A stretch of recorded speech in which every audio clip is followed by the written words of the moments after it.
American History X is the story of how two brothers become radicalized into neo-Nazism, and the fallout from not only their actions, but the actions of those around them that lead to their radicalization, and how they choose to either ignore or heed the changes that come with them. It's largely a movie about the effects of living in perpetual hatred and the effects on people and their families when they are radicalized. A topic which it does tackle well enough to make it clear to the audience that such a life doesn't fix your problems, but instead amplifies them and perpetuates destructive behavior. At the same time, it falls short by making only its main characters responsible for their actions. Anything that happens to them and those around them is all placed at their feet. It goes out of its way to create permission structures and excuses for everyone besides the protagonist and the others like them. No one ever argues the points or against their reasoning for their beliefs, instead making excuses for those who they speak against and routinely shaming them for even noticing and being upset. By the end of it, it has devolved into the equivalent of a 2018 cancellation, where the story isn't even about them trying to be better, instead just shaming them for daring to be led astray by whatever instances led them to be radicalized in the first place. I am about to get racist! Daniel is the younger brother who has been influenced by his older brother Derek. Derek was the one who was inducted into the local neo-Nazi faction at first. I'll go into more detail when we get to him later, but for now we'll focus on Daniel. We start off with Daniel getting in trouble at school for writing a paper supporting Mein Kampf. The details themselves are not particularly clear, and what he says is not totally relevant to the story. As a result, the principal talks to him, believing that Daniel doesn't actually believe in what he wrote, and is instead influenced by his brother, who took over as a father figure after their father was murdered. And in writing and participating in the ideology, Daniel is attempting to gain the approval of Derek and be more like him. Daniel tells us about how he lived in an area of California which had been overrun by various gangs, usually those centered around ethnic connections, for his entire lifetime, and almost everyone he knew at some point was victimized by them, and often they would be recruited into the same gang as Derek. Daniel himself often speaks about minorities the same way the other gang members do, regularly calling them slurs and speaking with nothing but contempt for them. When his principal assigns him the paper about his brother, he spends most of the night avoiding it, mostly sitting around or attending a party celebrating Derek's release from prison. When Derek talks to him, Daniel is constantly angry, not only at the people his gang has taught him to hate, but also at his brother, who he believes has betrayed him for wanting to leave the gang. Daniel and Derek's father was a firefighter who was murdered by a black gang member while putting out a fire at a crack house. The same sort of people Daniel has seen or heard actively victimizing the people around him, be it his friends or family, and this contributed largely to his openness to being radicalized. Daniel himself shows the same sort of attitude and tendencies that landed his brother in prison. His parents and teachers are worried about him, thinking he'll become more like Derek, something that seems to in some way affect him psychologically. In his paper, he even writes that when people look at him, they see Derek, showing how tied together he feels with his brother, which in some way explains why he's becoming more like him. At the beginning of the movie, Daniel witnesses several black students attacking a white student for supposedly reporting him for cheating. When Daniel tries to defend the other white student, he is immediately threatened with death and only avoids the fight because the bell rings and they run off to class, but not before the leader repeatedly insults and threatens him, bringing up the fact that Daniel is white and saying that he'll kill him. The leader of this group will go on to be the one who not only scopes out Daniel's house with several other adult gang members, but he will also end up being the one who murders Daniel in the same bathroom the very next day. This sort of interaction is not uncommon for Daniel and other members of his gang, as it is repeatedly established that black and Mexican gangs do this sort of thing to him and other white people, which ends up making the civilians afraid to be in their own neighborhood because of it. As far as we can tell, the police, and by extension the government, are nowhere to be found. Gang crime is rampant, and it's only because of groups like the Disciples of Cameron, which is the gang both Daniel and Derek belong to, that the white population has any sort of localized protection. The movie does a disservice to Daniel by having everyone either shame him or tell him horror stories of what happened to Derek because of his affiliation with the gang. Even when he decides to leave the gang with Derek the very next day, he is murdered for daring to stand up against a rival gang member. At the end of his story, nothing has actually gotten better for Daniel. Gang crime is still rampant. He did what his principal wanted by writing the paper about reflecting on when he and his brother's radicalism started. He hadn't done anything serious as a member of the gang.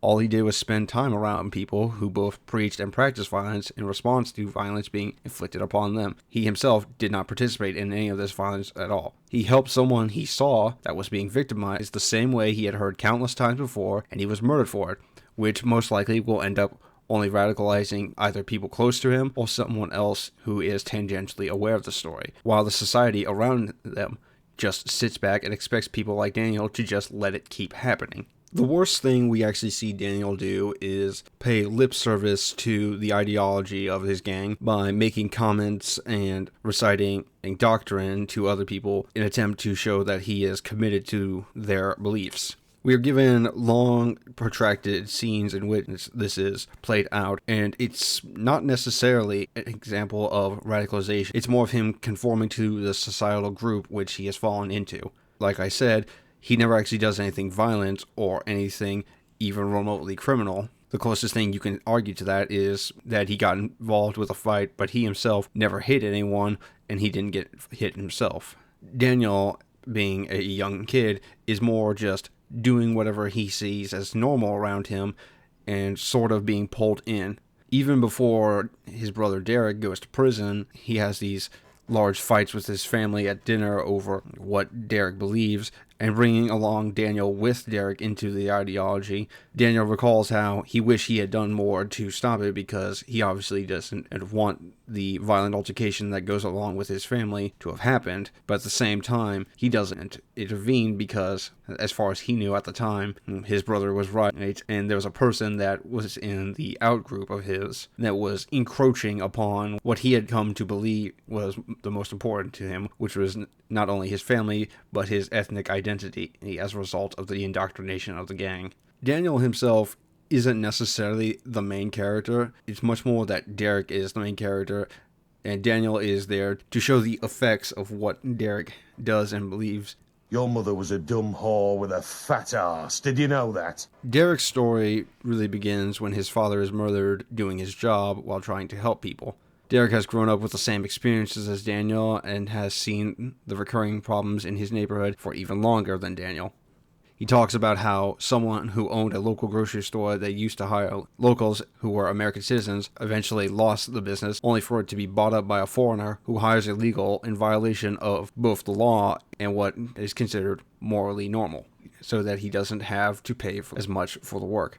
He talks about how billions of tax dollars are spent on people who have illegally entered his country, giving them benefits and allowing them to work, which takes away jobs from the actual citizens, who as a result are impoverished. Derek and the other gang members decide to take it into their own hands to attack the grocery and its employees, and we are led to believe by implication that this is not the first time, nor would it be the last time that Derek and the gang did something like this.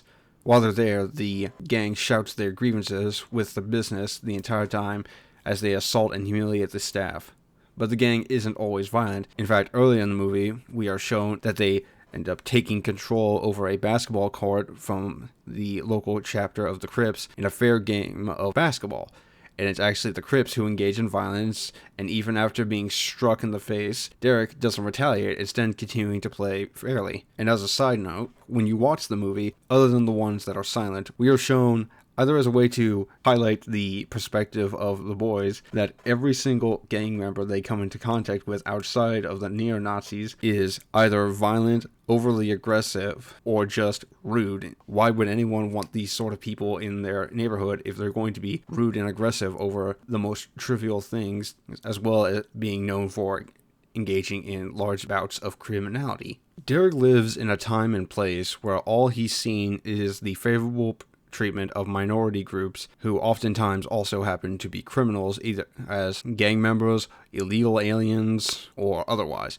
just because they're minorities, and they get this sort of treatment because they're minorities, while normal citizens like him are being forced to work at a disadvantage because the powers that be have decided that they possess some sort of blood guilt for being white or just being American. Every time Derek takes actions, criminal or otherwise, even just to explain his opinion, it's treated like some sort of great social sin, simply because he doesn't repeat the same narratives everyone else has bought into. He talks about how during the Rodney King riots, black people destroyed their own neighborhoods, something that they've done historically, going all the way back to the Civil Rights era, even in the 60s. This is actually something that Dr. Thomas Sowell talks about in several of his books, as well as expanding upon how many perceived societal slights against minority communities that are used to justify things such as reparations, affirmative action, or other preferential civic programs are often not results from prejudice, but instead from cultural norms perpetrated amongst the various communities. Thomas Sowell himself talks about how black culture changed in his lifetime as a direct result of the civil rights riots and the changes that followed from that era, going back all the way to the 60s, with the rise of the veneration of criminality, fatherless households, and reliance on the welfare state perpetuated the sort of actions and culture that resulted in longer-term, large-scale poverty amongst minority communities. Getting back to Derek, he is never told how he's wrong or that he's going overboard and could benefit from reconsidering his positions or opting to advocate for political change rather than violence. Instead, whenever he brings up uncomfortable facts, he is told the behaviors of those he criticizes are justified because they're angry or they are oppressed because of practices that have not only been illegal but haven't been practiced in decades.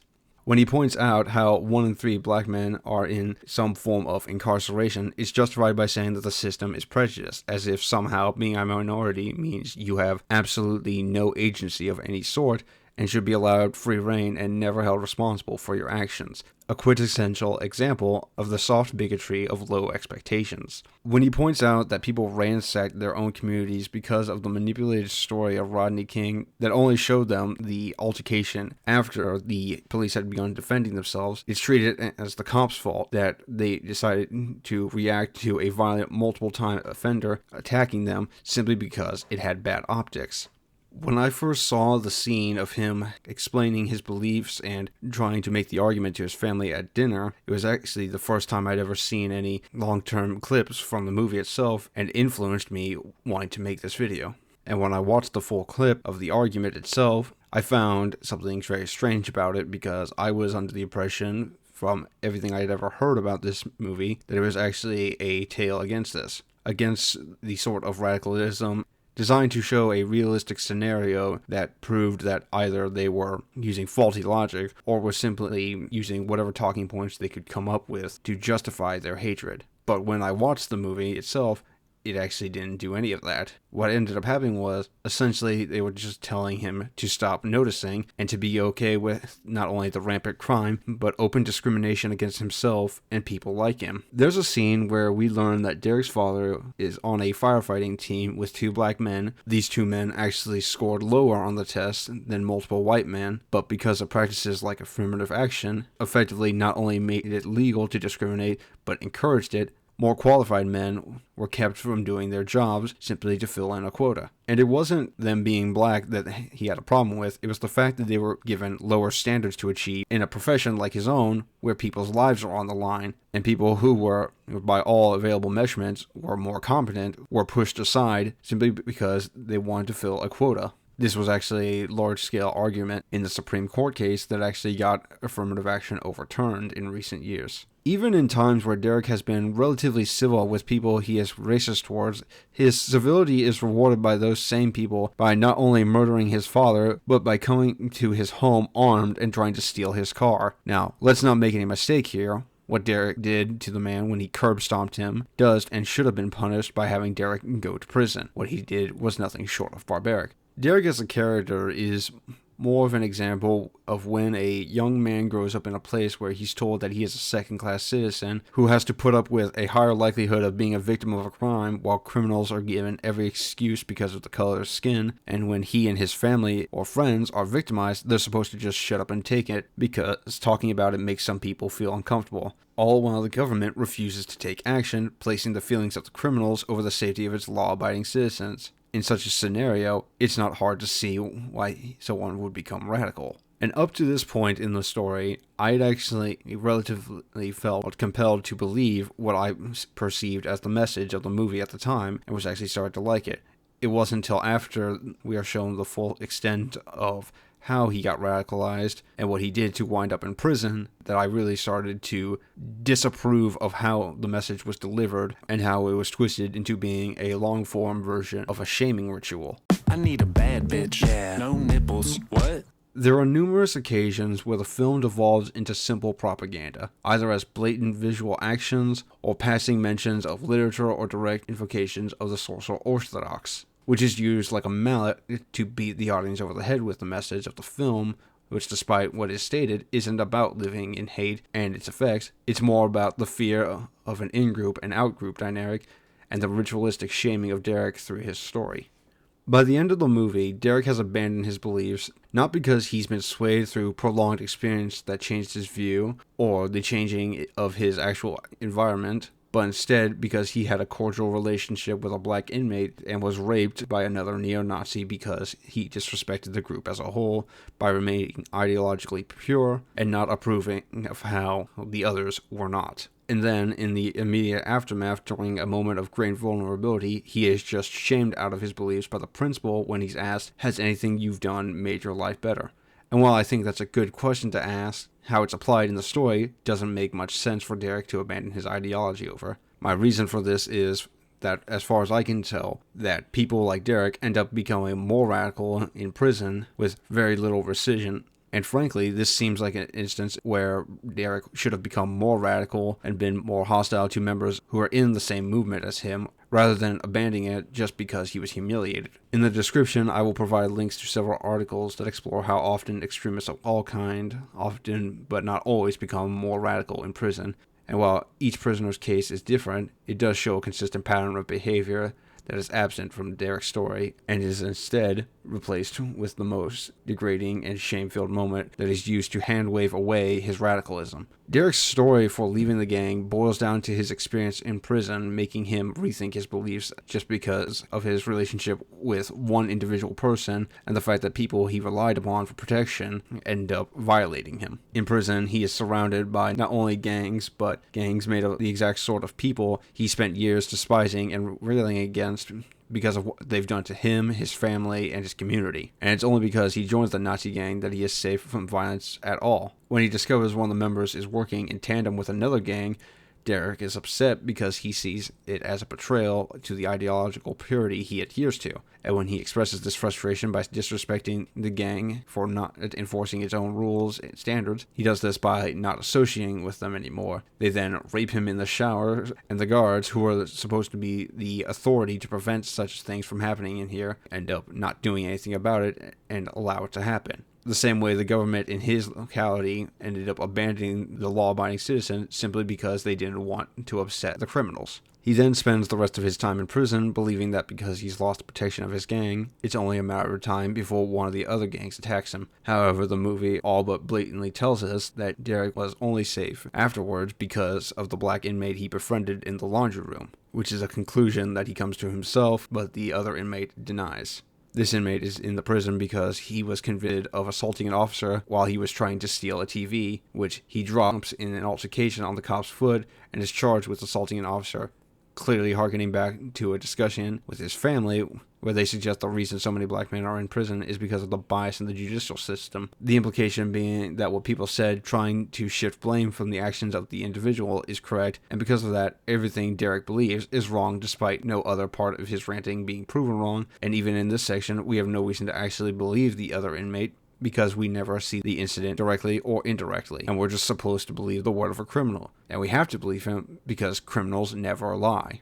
When the principal comes to see Derek and asks the questions that changes Derek's entire outlook, at no point does he say that he understands why Derek is mad, but would like him to instead take a different approach and maybe consider that all the hate and violence that fuels him is not only going to make him and his family miserable, instead he opts to relate to him by half-heartedly telling him how he also used to be mad at society, God, and white people, and that somehow if Derek just stopped caring about all the things that radicalized him in the first place and accept the status quo, that will not only fix him, but will keep his brother from ending up in prison as well. How is this supposed to de-radicalize Derek? He's being told effectively, hey Derek, I know that you're constantly surrounded by criminals that get away with their crimes. I know that they murdered your father, took you and your friends' jobs, and the government is giving them preferential treatment, but it's not okay for you to get mad about it, and it certainly isn't okay for you to do anything about it. You should just let it happen. Once again, how is that supposed to de-radicalize anyone? Derek shouldn't have killed Crip after he was incapacitated, but Derek was defending himself, his property, and his family, which is the right thing to do, especially when he knows for a fact that those gang members are dangerous and they showed up to his home armed, planning to steal his property and clearly ready to engage in violence. Should he have just walked out and talked to them while their guns were drawn? Maybe had a nice conversation while they robbed him? The principal in this movie is more angry that Derek and Daniel are mad about actual problems that they are experiencing than he is about the rampant criminal activity that overruns the city where he lives. This is the same person who, when he was teaching Derek in school, assigned him a book called Native Son. And it itself, from what I've gathered, isn't exactly a great example of why the people that the principal is defending should just be given free pass like he wants them to. The book is about an impoverished 20-year-old black man on the south side of Chicago in the 1930s, who is so overwhelmed with fear at the very idea of white people, so much so that he won't even ask them what certain words mean, and when he gets a job as a driver, he drives Mary, a drunk white woman, home and helps her to her bedroom, and for some reason, just because apparently he has no self-control, can't stop himself from kissing her. And when her blind mother comes home, he is so petrified of the idea that him, a black man, being discovered and Mary, a white woman's room, that he proceeds to smother her to death so she won't reveal that he's there, and then he proceeds to burn her body to hide the evidence. The moral of the story being that it's really racism's fault that he chose to take advantage of a drunk white woman, murder her, and then try to hide the evidence. This is an actual example from the movie. It's a terrible example, and for some reason, it's just treated as if it's some totally reasonable thing that Derek should have picked up on when he was a kid in school. The principal in this movie, more than anything, just acts as a political mouthpiece designed to shame both Daniel and Derek to change their minds just because their beliefs are against what he deems as acceptable. And while most people would agree that they are abhorrent, that doesn't mean that they should be punished just for having them. Derek should be punished for the attack. He shouldn't be punished for simply disagreeing about something. And the sort of mindset that allows for that sort of dynamic is how you eventually get more radical people who become radical because they're told that they're not allowed to disagree or observe certain things that make other people uncomfortable. And the very day after he gets with Daniel about his paper and Derek comes home from prison, Daniel is then murdered by a gang member in his school because he dared to stand up to him the day before. So not only do these gang members terrorize Daniel and Derek's friends and communities, they have murdered their father and Daniel as well. Nothing gets better for them. Everything either stays the same or gets worse. No one besides Derek is held accountable for their actions. People are constantly making permission structures for behaviors, yet somehow we are supposed to believe that Derek and Daniel are the problems because they notice and Derek happens to go overboard the one time he does something. Why would Derek not relapse back into his radical beliefs when the day after he's released from prison, the same people he's been angry at for years murder his little brother? It just doesn't make sense when you think about it, especially if you've ever heard the story of how an actual real-life radical operated. American History X is a movie that I feel conflicted about because its base message that perpetual hatred leads to destructive consequences not only for the self, but for your family and everyone around you, which in today's climate of constant political radicalization is a good message to have. However, it's shown in a directly manipulative manner that only holds one party accountable and refuses to even acknowledge anyone else's role in the events of the film. The minority gang members are regularly shown to be aggressive and easily prone to violence, but it's only when Derek or Daniel react to that violence that anyone is punished or even shown a personal negative light. and it's always exclusively them. Even when Derek distances himself from the other Nazis, he's punished for not agreeing with the imposed social order, to the point where he is literally raped for simply disagreeing with them. The movie's message by the end of it is just, white people should be okay with anything and everything that happens to them, but if they notice patterns, get mad, say some mean words, or make people feel uncomfortable, or heaven forbid, take action, be it civil or violent, then it becomes a real problem. The movie removes any and all agency from everyone except Daniel and Derek. It's propaganda through and through, and like all propaganda, it takes minimal effort to find its flaws. And before anyone wants to claim otherwise, no, I don't like Nazis. I also don't like propaganda. Oh man, this guy's so handsome and cool. I want to subscribe.